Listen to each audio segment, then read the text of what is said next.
La franc-maçonnerie, une société initiatique, se dresse comme un monument d'histoire et de mystère. Ses racines plongent profondément dans le passé, tissant une toile complexe de traditions et de savoirs. Elle a traversé les siècles, évoluant et s'adaptant, tout en conservant ses principes fondamentaux. Ce sujet, à la fois fascinant et controversé, ne cesse de susciter des débats passionnés. Entre mythe et réalité, la franc-maçonnerie est souvent perçue comme une force occulte, agissant dans l'ombre. Cette perception alimente de nombreuses interrogations et théories. Nous allons explorer son parcours singulier, depuis ses origines obscures jusqu'à son influence contemporaine. Notre enquête cherchera à démêler le vrai du faux, à comprendre les mécanismes de son fonctionnement et les raisons de sa persistance. Il est temps de lever le voile sur cette institution énigmatique. Les débuts de la franc-maçonnerie moderne se situent au XVIIIe siècle, en Angleterre. C'est dans les tavernes londoniennes que des hommes de lettres et des intellectuels commencèrent à se réunir. Ils partageaient un intérêt commun pour la philosophie et la morale. L'année 1717 marque un tournant décisif avec la création de la première Grande Loge de Londres. Cette fédération de loges existantes posa les bases d'une organisation structurée. Elle permit une expansion rapide et une uniformisation des pratiques. Cette nouvelle forme de maçonnerie est issue des anciennes corporations de maçons opératifs. Ces bâtisseurs de cathédrales possédaient des secrets de métier et des rituels de reconnaissance. Leurs traditions furent progressivement adoptées et transformées. L'évolution se fit vers une société dite spéculative, par opposition à l'opérative. Les outils du maçon, comme l'équerre et le compas, devinrent des symboles moraux et philosophiques. La construction matérielle laissa place à l'édification intérieure de l'individu. L'adoption de rituels et de symboles s'inspira fortement de la construction des temples antiques. Le temple de Salomon, en particulier, devint une référence majeure. Il symbolise la quête de la connaissance et de la perfection. Cette nouvelle forme de franc-maçonnerie connut une expansion rapide à travers l'Europe et l'Amérique. Des loges furent fondées dans les grandes capitales, attirant l'élite intellectuelle et politique. Son influence commença alors à se faire sentir. Le lien entre la franc-maçonnerie et la Révolution française est un chapitre historique très discuté. Certains y voient une preuve de manipulation, d'autres une simple coïncidence. L'analyse de cette période est complexe et nuancée. Il est indéniable que de nombreux francs-maçons ont participé activement aux événements révolutionnaires. Des figures emblématiques comme Mirabeau ou Lafayette étaient membres de loges. Leur engagement personnel est attesté par les archives. Cependant, il est difficile d'établir un lien direct et univoque entre l'organisation maçonnique et le déclenchement de la Révolution. La franc-maçonnerie n'a pas donné d'ordre unique pour renverser la monarchie. Ses membres avaient des opinions politiques diverses. Les idéaux de liberté, d'égalité et de fraternité, chers aux révolutionnaires, étaient également au cœur des principes maçonniques. Cette convergence idéologique a pu servir de terreau fertile. Elle a favorisé l'échange d'idées progressistes. Néanmoins, la franc-maçonnerie n'était pas une organisation monolithique. Elle était composée de loges indépendantes, avec des sensibilités différentes. Certaines étaient même royalistes, ce qui contredit l'idée d'un complot unifié. L'idée d'une franc-maçonnerie orchestrant la Révolution est une simplification excessive. Elle ignore la complexité des forces sociales et politiques en jeu. La Révolution fut le fruit de multiples facteurs, bien au-delà d'une seule influence. Les relations entre la franc-maçonnerie et l'Église catholique ont été historiquement tendues. Cette opposition remonte aux premières décennies de l'existence de la franc-maçonnerie. Elle a perduré pendant des siècles. Dès le XVIIIe siècle, l'Église a condamné la franc-maçonnerie par plusieurs bulles papales.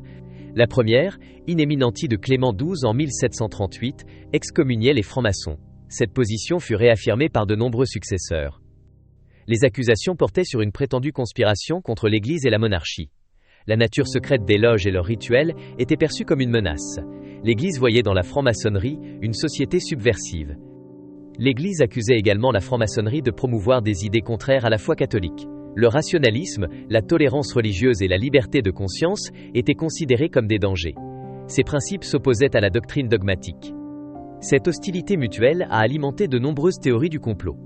L'Église a souvent présenté la franc-maçonnerie comme l'ennemi juré de la chrétienté. Cette rhétorique a contribué à diaboliser l'organisation.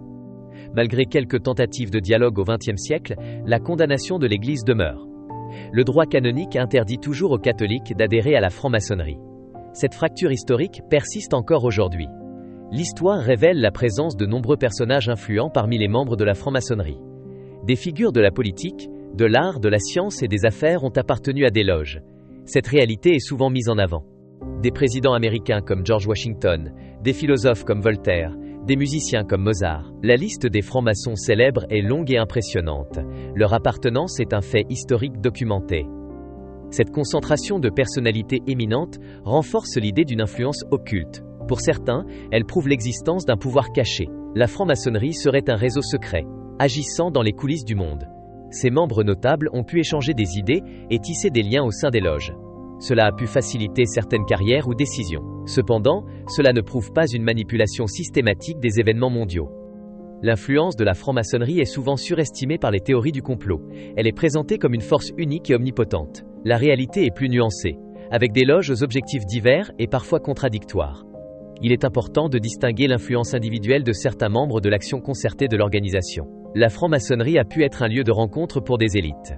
Mais cela ne signifie pas qu'elle dirige le monde. Le complotisme est au cœur des débats concernant la franc-maçonnerie.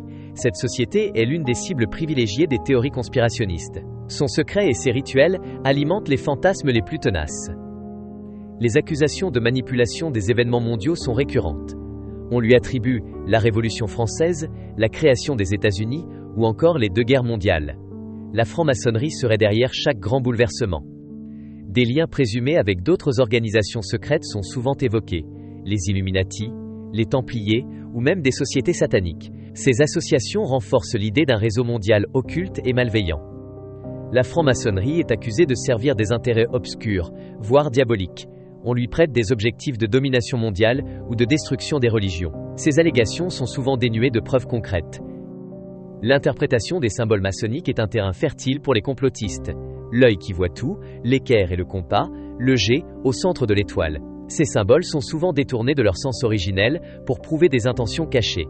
L'association fréquente avec la figure controversée de Lucifer est particulièrement frappante. Certains affirment que les francs-maçons vénèrent le diable. Cette accusation est basée sur des interprétations erronées de textes ésotériques. La franc-maçonnerie est une société complexe, dotée d'une histoire riche et d'idéaux nobles. Elle a traversé les siècles, s'adaptant aux époques, tout en conservant ses principes. Son influence est indéniable, mais souvent mal comprise. Le secret qui entoure ces rituels, la nature de ces initiations et la présence de membres élitistes alimentent les fantasmes. Ces éléments sont un terreau fertile pour les théories du complot. Ils nourrissent l'imaginaire collectif. Il est essentiel de distinguer les faits historiques de la fiction pure et simple. Les accusations de complot sont souvent basées sur des interprétations erronées ou des informations déformées. Une analyse rigoureuse est nécessaire. Faire preuve d'esprit critique est primordial face à ces récits. Il convient de vérifier les sources, de croiser les informations et de ne pas céder aux raccourcis. La complexité de l'histoire ne se réduit pas à de simples complots.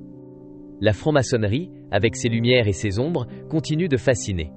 Elle nous invite à une réflexion plus profonde sur le pouvoir, le secret et la nature humaine. L'enquête sur cette institution est loin d'être achevée. Merci de nous suivre et de vous abonner et dites-nous en commentaire votre avis sur la franc-maçonnerie.